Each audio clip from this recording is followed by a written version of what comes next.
Assalamualaikum warahmatullahi wabarakatuh. Saya Rizky Zajhari dari kelas 12 IPS 1 ingin membahas sifat koligatif dan redoks. Oke, kita langsung ke intinya aja ya. Pengertian sifat koligatif larutan menurut Edogawan dapat mendefinisikan sifat koligatif sebagai sifat larutan yang hanya dipengaruhi oleh jumlah partikel terlarut, bukan oleh sifat milik zat terlarut yang ada di dalamnya. Sifat koligatif larutan dibagi menjadi 4, yaitu penurunan titik beku. Jika Edogawan mencampurkan suatu senyawa dengan pelarutnya dan kemudian mendapatkan larutan sebagai hasilnya, suhu untuk berubah fase dari cair menjadi padat atau titik beku akan berubah menjadi lebih rendah dibandingkan dengan senyawa murni. Hal ini dikarenakan energi yang berperan dalam proses pembekuan campuran akan menjadi lebih banyak jika dibandingkan pada senyawa murni. Adapun penurunan titik beku dinyatakan dalam persamaan kenaikan titik didih.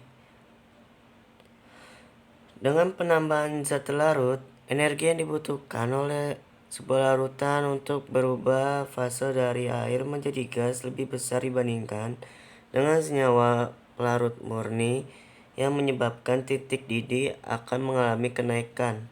Untuk dapat menentukan kenaikan titik didih, Edogawan dapat menggunakan persamaan penurunan tekanan uap. Kecepatan penguapan pada berbagai cairan berbeda-beda. Tekanan uap adalah besaran yang digunakan untuk mengukur jumlah uap yang terbentuk pada permukaan cairan menurut Francois-Marie Raoult. Tekanan uap sebuah larutan dapat dinyatakan dengan persamaan tekanan osmosis.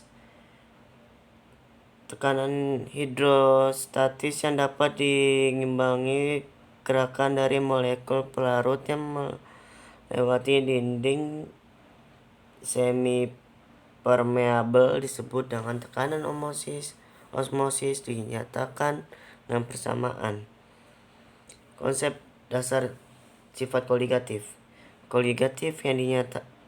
Hukum yang dinyatakan oleh ilmuwan bernama Francois-Marie Raoult merupakan hukum yang digunakan sebagai konsep dasar pada sifat koligatif larutan, di mana dalam hukum ini Raoult mengungkapkan bahwa besaran nilai tekanan uap pada larutan akan sebanding atau berbanding lurus dengan fraksi mol pelarut dan tekanan uap murni dari pelarutnya. Hal ini dapat Raoult simpulkan dari percobaannya saat menambahkan zat terlarut ke dalam air murni, sehingga menyebabkan sulitnya air untuk melakukan penguapan, sehingga kemudian jumlah uap air dalam permukaan larutan menjadi menurun. Sekarang lanjut ke redoks ya. Pengertian redoks ini adalah contoh dari cara-cara perhitungan atau yaitu perhitungan dapat jumlahnya dari mana. Dan reaksi redoks adalah reaksi kimia yang menyebabkan adanya perubahan bilangan oksidasi pada suatu unsur maupun molekul. Selain ditandai dengan perubahan bilangan oksidasi, reaksi ini juga ditandai dengan penambahan atau pengurangan oksigen dalam suatu molekul. Reaksi redoks terjadi akibat adanya reaksi reduksi dan oksidasi. Apa yang dimaksud reaksi reduksi? Reaksi reduksi adalah reaksi yang terjadi penurunan bilangan oksidasi melalui penangkapan elektron atau pelepasan oksigen pada suatu molekul atom maupun ion. Contohnya reaksi reduksi Cu2+ atau Aq+2E panas Cu per S. Reaksi oksidasi adalah terjadi peningkatan bilangan melalui pelepasan elektron atau penambahan oksigen pada suatu molekul atau maupun ion. Nah, ini contohnya ya. Dalam reaksi reduksi dan oksidasi di atas kemudian digabungkan sehingga secara simultan menjadi kesatuan redoks. Ini contoh menyatunya reaksi reaksi reduksi dan oksidasi.